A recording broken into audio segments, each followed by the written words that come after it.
Nossa aula hoje é sobre os 3 tempos do atendimento e qual a diferença entre atender homem e mulher. Vamos lá. Os 3 tempos do atendimento são esses. Primeiro, tempo de ver. Ver é o quê? É o tempo de você olhar para o problema. É o tempo de você perceber que ali existe um problema. O problema nesse tempo é que as pessoas demoram para enxergar ou se perceber. Lembra de nossa aula do ego sintônico e do ego distônico? O ego sintônico não se percebe, ele não se analisa, ele anda de uma maneira coerente com aquilo que ele acredita que é. Só uma pessoa distônica pode ter uma dissonância entre a moral que ele tem e a vivência que ele enfrenta. Então, o primeiro tempo de você atender e ajudar a pessoa é fazer com que a pessoa possa enxergar, possa perceber. E eu vou dizer para você que isso é uma coisa muito complicada, porque nem todo mundo quer se enxergar, quer perceber. Porque, como disse na primeira aula nossa desse módulo, as pessoas têm uma defesa contra a realidade. Então a pessoa vai ter muita dificuldade de olhar para si, de compreender e de perceber que ela tem um problema que tem que ser resolvido. Por exemplo, uma pessoa que tem um transtorno obsessivo compulsivo, ela pode demorar 1 mês, 2 meses, 6 meses, 1 semana, 1 ano ou até 15 anos para reconhecer que ela tem um transtorno obsessivo compulsivo. Não, eu não falei do tratamento, eu falei do reconhecimento que ela tem um problema. Tá? Esses dias atendi uma pessoa com esquizofrenia. Tem um estado de esquizofrenia. E a pessoa recusa tomar remédio porque acredita que não tem esquizofrenia, não é um psicótico. Na clínica, fui atender um garoto que os pais mandaram-me porque ele tinha esquizofrenia. Os pais mandaram, ele entrou na sala e eu perguntei, como que eu posso ajudar você? Ele disse, meus pais dizem que eu tenho um problema. Eu disse, qual é o problema que seus pais dizem que você tem? Eles dizem que eu tenho algumas coisas estranhas, uns delírios. Eu disse, e você? O que você acha disso? Eu não tenho nada. Disse, como você se enxerga? Eu sou normal, como qualquer pessoa é normal. Não consigo enxergar em mim nenhum problema. Eu abri a porta e disse, então, ok, você pode voltar para sua casa. Liguei para o pai e para a mãe e disse, não tem como atendê-lo. Por quê? Porque ele não se reconhece, ele não se percebe que ele tem uma esquizofrenia. Então, ver é muito doloroso demais. Por quê? Porque a pessoa não quer enxergar que ela tem uma dificuldade, um problema. Uma pessoa tem um vício de pornografia, a pessoa é orgulhosa, soberba, invejosa. Quer ver só um exemplo? Vá na prisão, numa cadeia, e pergunta para cada pessoa que está ali encarcerado qual o crime que ele cometeu. Sabe o que ele vai dizer? Não cometi nenhum crime. Sabe por quê? Porque as pessoas não conseguem olhar para si e se perceber. Eu digo sempre que a melhor coisa para acontecer, para a pessoa poder enxergar, é a revelação de quem Deus é. É a graça de Deus que infunde em nós e que traz uma visão de quem nós somos. Exemplos bíblicos. Um exemplo é Isaías. Quando ele vê o Senhor e a sua glória, a luz da sua presença, ele se enxerga. E quando ele se enxerga, ele olha e diz, eu tenho lábios impuros e eu habito no meio de um povo de impuros lábios. Quer ver outro exemplo? É Pedro. Jesus ressuscitou, Pedro está pescando nu na Galileia. Quando Jesus chega para Pedro, ele diz, afasta-te de mim, porque sou pecador. Por quê? Porque a presença de Deus traz à tona aquilo que nós temos de mais sério, que é o nosso pecado e a nossa natureza defeituosa. Em João 3, versículo número 20 e 21, diz o seguinte, olha só. A condenação se baseia nisso. A luz de Deus veio ao mundo, mas as pessoas amaram mais a escuridão do que a luz. Porque seus atos eram maus. Quem pratica o mal odeia a luz e não se aproxima da luz, pois teme que seus pecados sejam expostos. Mas quem pratica a verdade se aproxima da luz, para que os outros vejam que ele faz a vontade de Deus. Olha só o que diz aqui, que quem pratica o mal odeia a luz, porque os seus atos são expostos. Então, o que nos traz a luz de quem nós somos é Deus se revelando a nós. É vindo à tona tudo que está escondido, oculto, guardado. Quando acontece isso, nós nos vemos e falamos como Paulo disse: sou o maior dos pecadores. Ou como diz o salmista: tu puseste à luz do teu rosto os nossos pecados escondidos. Provérbios 28:13 diz: quem encobre o seu pecado jamais prospera, mas quem confessa e deixa alcança misericórdia. Então, primeiro é tempo de ver. Segundo, é o tempo de compreender. Quando a pessoa enxerga e vê o seu problema, o próximo passo é entender por que ela age assim. Por que ela repete os mesmos erros. Nós temos que confrontar a pessoa e perguntar: por que você precisa agir assim? Por que você precisa mentir tanto? Quando ela enxerga que ela é mentirosa, é falar: por que você precisa tentar enganar as pessoas o tempo todo? Por que você precisa mentir o tempo todo? Tá? Então você não vai dizer assim: pare de mentir. Ela sabe que ela tem que parar de mentir. Você vai dizer assim: por que você precisa mentir o tempo todo? Ajude a pessoa a compreender, a usar a sua mente, o seu raciocínio, seu intelecto, sua razão, sua afetividade, para entender por que caminhos ela anda fazendo essas mesmas coisas. E terceiro, é o tempo de concluir. Qual é o tempo de concluir? O que eu faço com aquilo que eu vi e que eu compreendi? Como que eu vou concluir essa história? Um exemplo clássico. O cara está adulterando. Ele confessa a você adultério. Ele consegue perceber que ele está pecando e errando. Que ele está traindo a mulher dele, os filhos dele, a família e assim por diante. Ele compreende que esse mal vai ser prejudicial para ele, para a família, para os filhos e para a mulher e assim por diante. Ele compreende, ele entende, ele se percebe. Agora é o tempo de conclusão. O que você vai fazer com tudo isso? Você vai continuar no adultério ou você vai romper com esse caso e vai reconstruir sua relação com a sua mulher? Como é que você vai agir a partir da exposição do problema e da compreensão do problema? E entenda sempre que você pode ajudar a pessoa a perceber, pode ajudar a pessoa a compreender, mas você não pode concluir pela pessoa, é a pessoa que tem que concluir.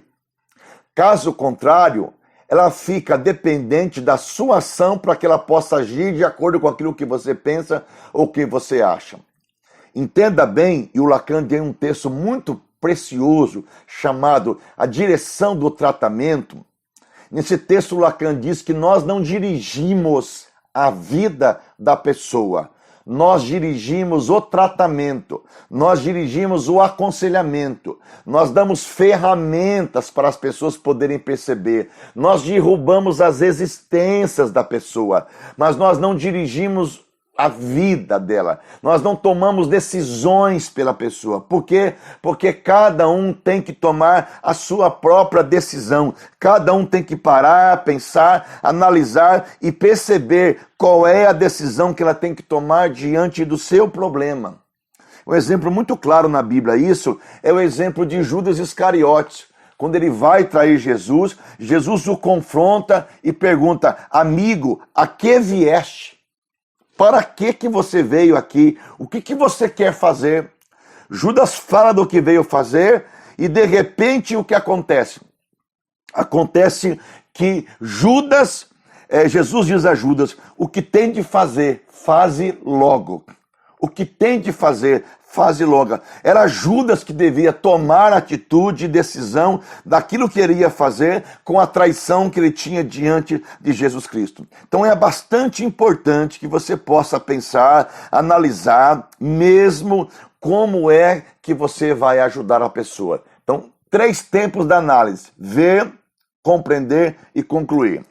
E para a gente concluir nossa aula de hoje, por que os homens são mais resistentes ao tratamento do que a mulher? Tem aqui um livro psicanalítico, Introdução da Clínica Psicanálise Lacaniana, Bruce Fink, que é o que eu trabalho bastante com a clínica lacaniana. E aqui ele fala bastante sobre o tratamento do obsessivo e da histérica. São duas coisas diferentes. Nós vamos ter uma aula só sobre neuroses obsessivas e histéricas, conversivas, de angústia, neuroses do passado, neuroses fóbicas. Não é hoje nossa aula, tá bom? Mas vamos pensar um pouquinho sobre o tratamento do homem e da mulher.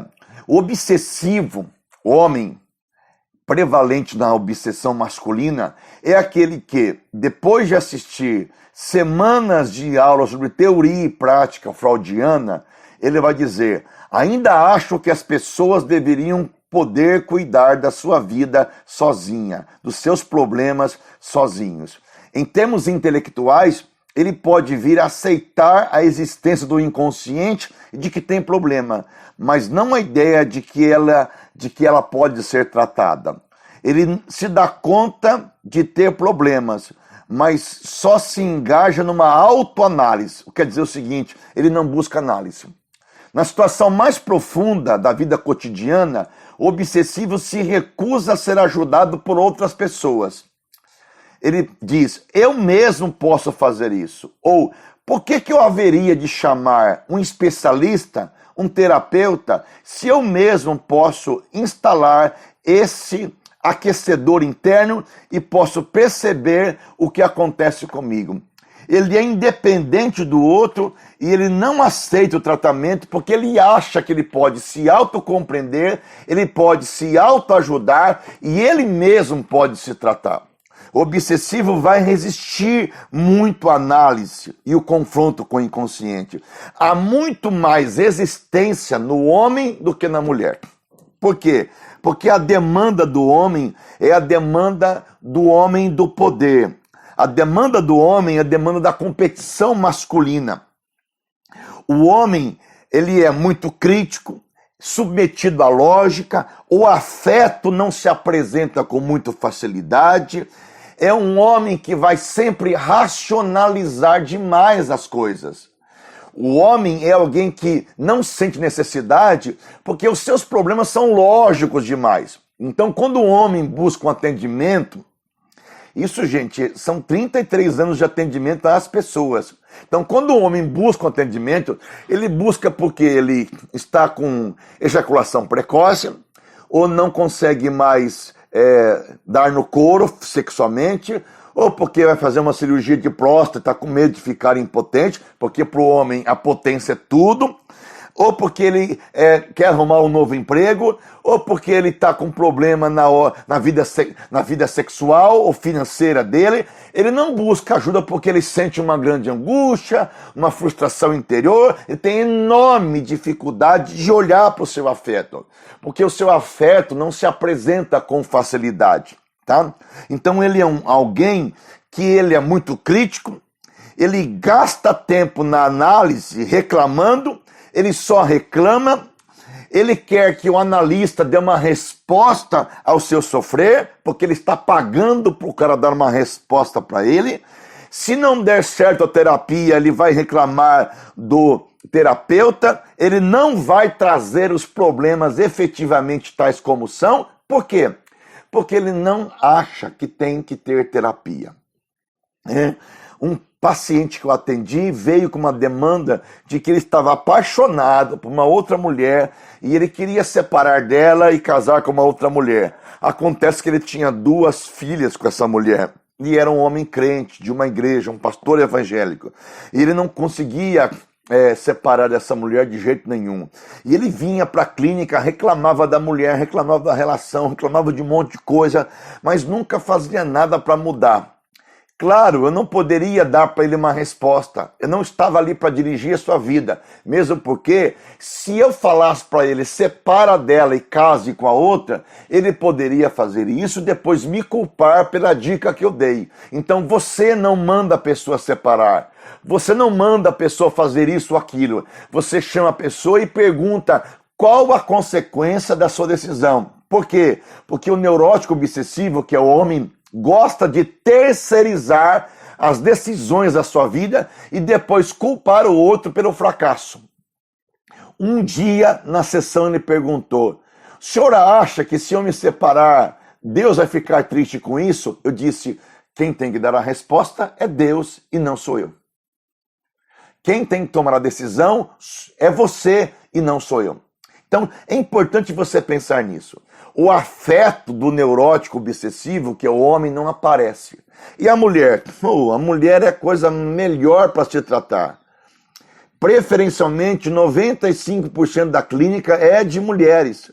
Por quê? Porque a mulher tem angústia existencial. Porque a mulher chora. Porque se a demanda do homem é a demanda do poder, a demanda da mulher é a demanda do amor. A mulher expressa a sua dor de forma teatral, ela chora, ela convulsiona, ela simboliza, ela tem sintomas no corpo, ela tem ataques no corpo, ela tem paralisias, ela fica triste, emocionada. A mulher tem a histeria conversiva, nós vamos estudar sobre conversão na histeria, quer dizer, ela transforma o afeto em doença para o corpo. É muito comum a mulher sofrer de males físicos, mas não são males físicos. É o psiquismo que interfere no corpo. Ela tem uma paralisia no corpo, ela tem um intestino que não funciona. Eu atendo uma mulher de uma certa cidade do Brasil que estava em processo de separação. E ela estava tão aflita porque o seu esposo é muito maldoso, muito vingativo, muito bravo, briguento, narcisista. E ela começou a sofrer tanto por ter um marido assim, que ela teve durante semanas o intestino preso. Ela teve um problema, um deslocamento intestinal tão sério, que quase chegou a ficar ao ponto de ter um câncer. E tudo isso era porque o seu organismo estava jogando para fora aquilo que ela não suportava, que era uma secreção estranha e ao mesmo tempo uma prisão de ventre. Agora, depois que ela conseguiu separar, desvencilhar desse relacionamento, ela diz: estou há 1 mês sem ter um problema sequer no intestino. Por quê? Porque a mulher converte facilmente para o corpo uma dor psíquica, um desejo psíquico, um conflito não muito bem trabalhado. Então ela desloca para o corpo aquilo que não está muito bem resolvido em sua cabeça. E o homem? Homem não. Homem vai para a bebida, droga, pornografia. A cada 4 homens cristãos, 3 são viciados em pornografia. E no mundo geral, de cada 10 homens, 8 a 9 são viciados em pornografia. Por quê? Porque é uma saída para o seu conflito psíquico. É uma solução para a dor interior. Então, enquanto a mulher converte em dor, tristeza, angústia, ressentimento, enxaqueca, asma, bronquite, dor na coluna, o homem transforma isso num problema de bebida, de sexo, de droga, pornografia. Quanto homem eu atendi que ia durante as madrugadas ou as noites, saía com amigos e ia em boates, festejar coisas com mulheres, quando tinha só mulher em casa, tá? Então a mulher tem uma crise nervosa, tem uma enxaqueca muito forte, porque o seu corpo vai começar a sofrer com essa histeria. Então a mulher, na primeira sessão, ela chega e conta tudo. O homem demora meses, se não 1 ano, semanas, para trazer um assunto que ele tem que trazer à tona. A mulher não. Na primeira sessão ela já conta. Atendi uma mulher de uma grande cidade do estado de São Paulo, que ela veio para terapia, ela fez comigo 2 sessões. Na primeira sessão, ela chegou e contou: estou tendo um caso de adultério com um amigo meu da empresa na qual eu trabalho. Na primeira sessão. Muito conflito com seu marido, muita dificuldade, muita crise. E no primeiro dia ela já contou, no segundo dia ela já resolveu e abandonou o adultério. Mas por quê? Porque a mulher está pronta para fazer isso. Você pode perceber, numa igreja, maioria de quem vem no culto é mulher. Ora, intercede, clama, chora, busca Deus, evangeliza. E o homem? Aí está a passividade masculina e ali está a atividade feminina. Então atender homem é diferente de atender mulher. É muito melhor atender homem do que atender mulher. O resultado é muito mais promissor. E o desenvolvimento e a cura é muito mais positiva na mulher do que no homem. Eu vou ter uma aula especial para você sobre neurose obsessiva, neurose histérica e neurose fóbica. Vou mostrar as neuroses atuais. E para a gente concluir, não esqueça os 3 tempos da análise. Tempo de ver, tempo de compreender e tempo de tomar atitude. Abraço, até nosso próximo módulo. Deus te abençoe. Beijo no coração.